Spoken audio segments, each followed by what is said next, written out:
मणिपुर से कांग्रेस नेता राहुल गांधी ने भारत जोड़ो न्याय यात्रा का आगाज कर दिया है। इस यात्रा के जरिए कांग्रेस चाहती है कि लोकसभा चुनाव में बेरोजगारी, महंगाई और सामाजिक न्याय से जुड़े मुद्दों को चर्चा के सेंटर पॉइंट पर लाया जाए।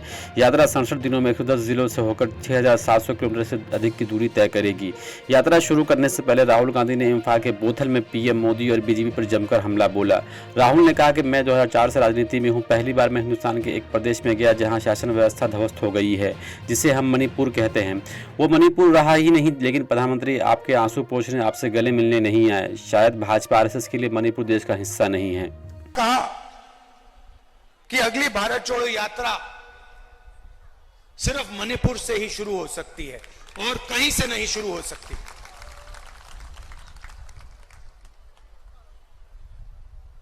मणिपुर बीजेपी की जो राजनीति है, बीजेपी की नफरत, आरएसएस की नफरत, उनका जो दृष्टिकोण है, उस विचारधारा का मणिपुर एक चिन्ह है। जो आपने यहां खोया, जो मेरे भाई ने बस के ऊपर कहा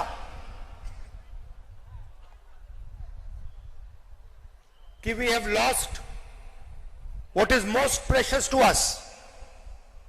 You have lost it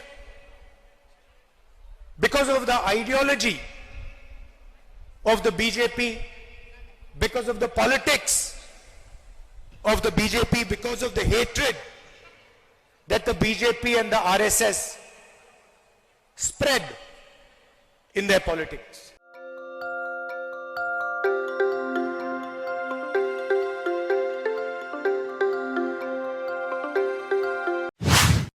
news 2।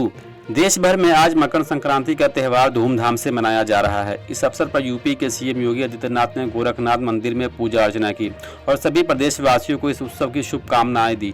CM योगी ने ब्रह्मा मुहूर्त पर पूरे विधि विधान के साथ भगवान गोरखनाथ जी को खिचड़ी चढ़ाई और मंगल कामना की। सीएम योगी ने सभी प्रदेशवासियों को इस उत्सव की बधाई दी और कहा कि जगत के पिता सूर्य की उपासना के पावन पर्व मकर संक्रांति की प्रदेशवासियों को बधाई एवं शुभकामनाएं। आज मकर संक्रांति का पावन पर्व है। मकर संक्रांति के अवसर पर मैं पूरे प्रदेशवासियों को, सभी श्रद्धालुजनों को हृदय से बधाई और मंगल में शुभकामनाएं देता हूं। जगत पिता सूर्य की उपासना का यह पावन पर्व उत्तर प्रदेश के साथ साथ पूरे देश के अंदर अलग अलग नाम और रूपों में बड़े हर्षोल्लास के साथ आयोजित होता है। प्रदेश में इस पर्व पर अलग अलग स्थानों पर अलग अलग प्रकार के आयोजन होते हैं। तो देश के अंदर भी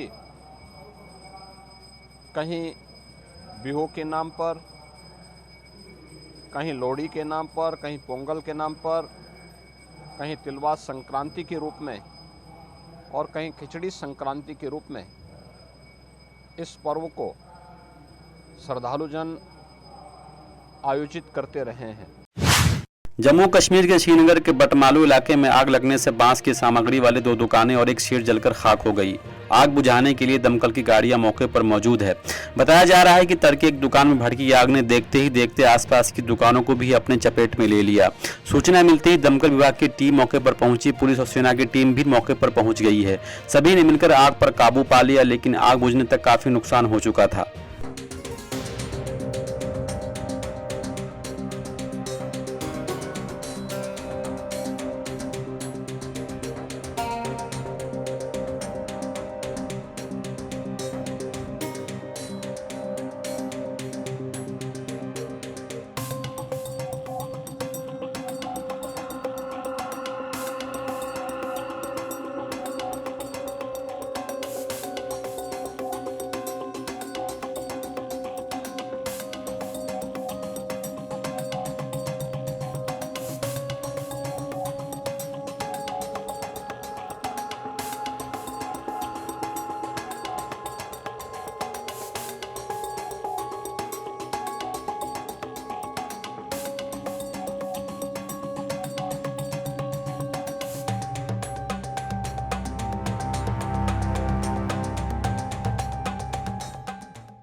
कांग्रेस नेता राहुल गांधी के नेतृत्व में चलाई जा रही भारत जोड़ो न्याय यात्रा के समर्थन में रविवार शाम उत्तर प्रदेश कांग्रेस कार्यालय से न्याय की मशाल यात्रा निकाली गई। इस यात्रा में कांग्रेस के लखनऊ जिला अध्यक्ष वेद प्रकाश त्रिपाठी समेत भारी संख्या में कार्यकर्ता शामिल हुए।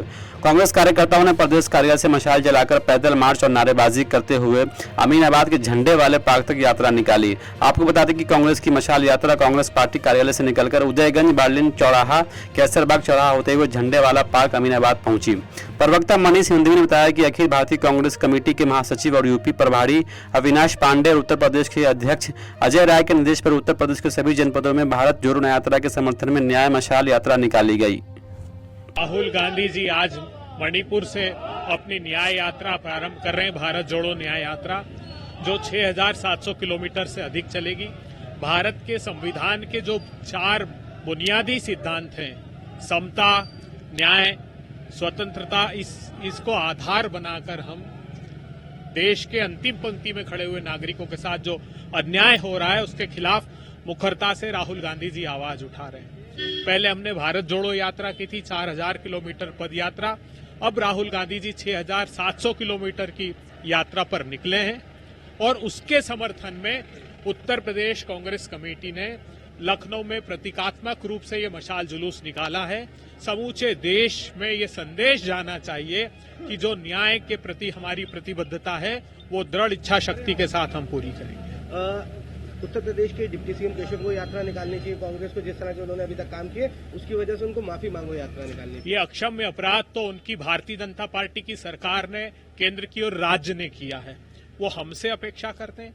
आप क्षमा योग्य तो काम आपने किया ही नहीं है। उत्तर प्रदेश एक ऐसा प्रांत है जहां सबसे ज्यादा देश में महिलाओं के साथ अन्याय अपराध हो रहा है।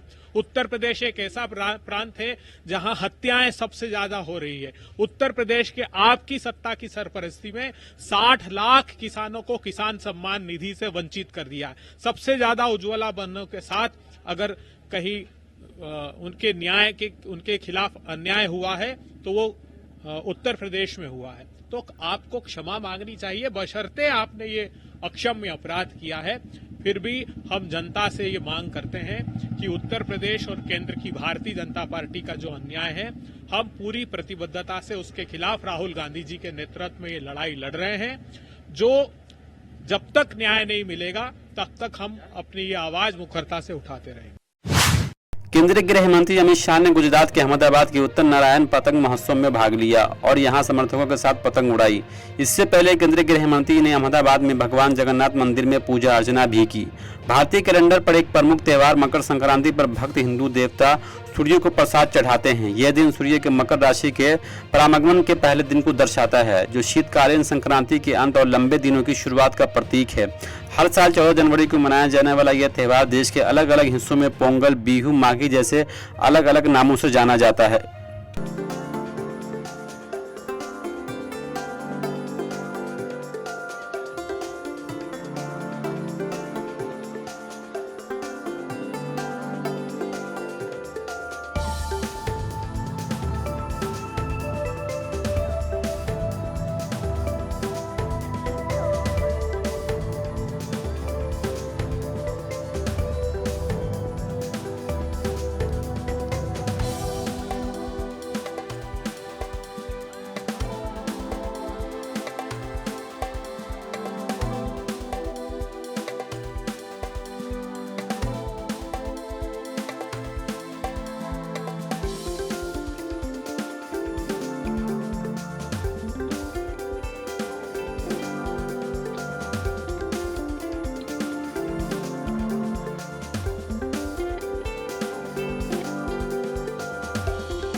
भारत मालदीव विवाद के बीच मालदीव में भारतीय उच्चायोग के अधिकारियों ने विदेश मंत्रालय के अधिकारियों से मुलाकात की। ये बातचीत मालदीव के विदेश मंत्रालय के मुख्यालय में हुई।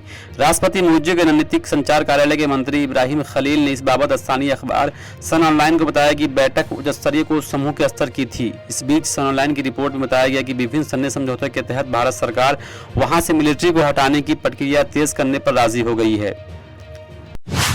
मशहूर शायर मुनव्वर राना का निधन हो गया। जानकारी के मुताबिक 71 साल की उम्र में उन्होंने अंतिम सांस ली। लखनऊ स्थित संजय गांधी अस्पताल में उनका पिछले कुछ वक्त से इलाज चल रहा था। मुनव्वर राना को साहित्य अकादमी पुरस्कार से भी सम्मानित किया गया था। हालांकि सरकार से नाराजगी जताते हुए उन्होंने अपना अवार्ड वापस करने का ऐलान किया था। मुनव्वर राना लंबे समय से बीमार थे। उन्हें गले का कैंसर था। उनके निधन पर यूपी के पूर्व मुख्यमंत्री अखिलेश यादव, कांग्रेस नेता इमरान प्रतापगढ़ी और राजीव शुक्ला समेत अन्य राजनेताओं ने दुख जताया है। पीएम मोदी नरेंद्र मोदी की तरफ से विश्वविख्यात हजरत ख्वाजा मोइनुद्दीन चिश्ती रहमतुल्लाह अलैह की दरगाह में चादर पेश की गई। पीएम मोदी ने पीले रंग की चमकदार चादर भिजवाई है। बीजेपी अल्पसंख्यक मोर्चा के राष्ट्रीय अध्यक्ष जमाल सिद्दीकी और दिल्ली स्टेट हज कमेटी के अध्यक्ष कौसर जहां 812वें उर्स में चादर लेकर राजस्थान की धार्मिक नगरी अजमेर आए। बीजेपी नेता सैकड़ों मुसलमानों के बीच दरगाह पहुंचे। यहां उन्होंने ख्वाजा की दरगाह में सजदा कर मखमली चादर और अकीदत के फूल पेश किए। मुल्क में अमन चैन तरक्की के लिए दुआ मांगी। मालदीव के राष्ट्रपति मोहम्मद मुइज्जो ने भारत से हिंद महासागर द्वीप समूह में तैनात अपने सभी सैन्य कर्मियों को वापस बुलाने को कहा है। इसके लिए उन्होंने 15 मार्च तक का समय दिया है। भारत सरकार का कहना है कि मामले पर दोनों पक्षों पर चर्चा करेंगे। मुइज्जो ने ये मांग ऐसे समय में की जब मुद्दे के समाधान के लिए दोनों देशों की ओर से गठित एक उच्च स्तरीय कोर ग्रुप की पहली बैठक माले में हुई। राष्ट्रपति मुइज्जो के सचिव अब्दुल्ला नाजिम इब्राहिम ने माले में एक मीडिया ब्रीफिंग में कहा कि मुइज्जो ने बैठक में भाग लेने वाले मालदीव के प्रतिनिधिमंडल को भारतीय अधिकारियों को ये इन्फॉर्म करने के लिए कहा कि वो मार्च के मध्य तक अपने सैनिकों को वापस बुला ले। राष्ट्रीय राजधानी नई दिल्ली में आज घना कोहरा छाया रहा और न्यूनतम तापमान 4 डिग्री सेल्सियस दर्ज किया गया। घने कोहरे की स्थिति के बीच दिल्ली हवाई अड्डे ने यात्रियों के लिए एक सलाह जारी की है, जिसमें अनुरोध किया गया है कि वो यात्रा से पहले एयरलाइंस से संपर्क करें। हवाई अड्डा प्राधिकरण ने एक्स पर एक पोस्ट में कहा कि घने कोहरे के कारण दिल्ली हवाई अड्डे पर उड़ान का संचालन प्रभावित हो सकता है। यात्रियों से अनुरोध है कि वो उड़ान की अपडेट की जानकारी के लिए संबंधित एयरलाइन से संपर्क करें। किसी भी असुविधा के लिए गहरा खेद है।